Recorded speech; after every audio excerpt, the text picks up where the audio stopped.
रणवीर हमारे सहयोगी हमारा इंतजार कर रहे हैं उत्तर प्रदेश से। उत्तर प्रदेश रणवीर काफी फोकस में रहा। यहाँ पर एक बड़ा सबसे ज्यादा चेंज जो है उत्तर प्रदेश में ही रहा। कई मंत्री हार गए, राम मंदिर का मुद्दा लगता है नहीं चला। बताइए वहां की जो है की हाईलाइट्स जो रही।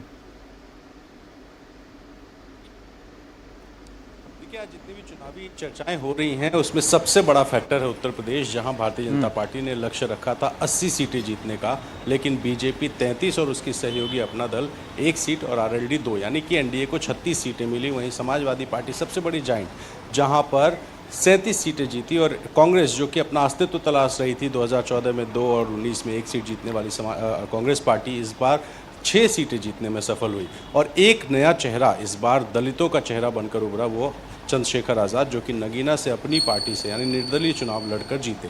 अब अगर जीत हार की हम समीक्षा करें तो ये कहा जा रहा है कि बीजेपी ने अपने जो सांसदों के टिकट बहुत ज़्यादा रिपीट किए थे, लगभग 2/3, उसका एक बहुत बड़ा नुकसान हुआ, क्योंकि स्थानीय स्तर पर जो सांसद थे उनसे नाराज़गी थी। दूसरा, समाजवादी पार्टी ने जो कास्ट इक्वेशन साधा है, जिसमें 17 दलितों को टिकट दिया।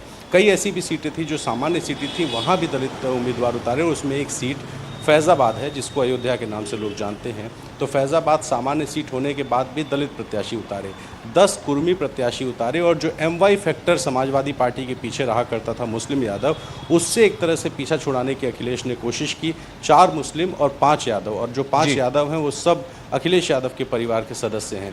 तो ये जो MY था वो सिर्फ 9 पर सिमट गया। और OBC को अगर बात करेंगे तो लगभग 50% OBC को टिकट दिया अपने कोटे से समाजवादी पार्टी ने। तो एक जो कास्ट इक्वेशन है उसको साथ दिया, ये एक बड़ा फैक्टर रहा। और साथ ही कांग्रेस के साथ जो इंडिया अलायंस में इस बार समन्वय दिखा। आमतौर पर गठबंधन में कई सारी विवाद होते हैं, शुरुआती विवाद ज़रूर थे जब टिकट बंटवारा हो रहा था या सीटों का सिलेक्शन हो रहा था, लेकिन उसके बाद सपा और कांग्रेस ने जिस तरह से मिलकर ये चुनाव लड़ा है, कांग्रेस जहां लड़ रही है वहां सपा के कार्यकर्ता दिख रहे हैं, सपा जहां लड़ रही है वहां कांग्रेस के कार्यकर्ता दिख रहे हैं। तो ये जो समन्वय था इसने भी बहुत अच्छा परफॉर्म किया। और एक बड़ी वजह बीजेपी के स्थानीय नेताओं की उदासीनता। इस चुनाव में कई ऐसे टिकट थे जो कि प्रत्याशियों को जिनको दिया गया उनको लेकर के बहुत नाराज़गी थी, और इसीलिए बीजेपी के कार्यकर्ताओं ने बूथ स्तर पर उस तरह से मदद नहीं की जिस तरह से 14 और 19 में की गई थी।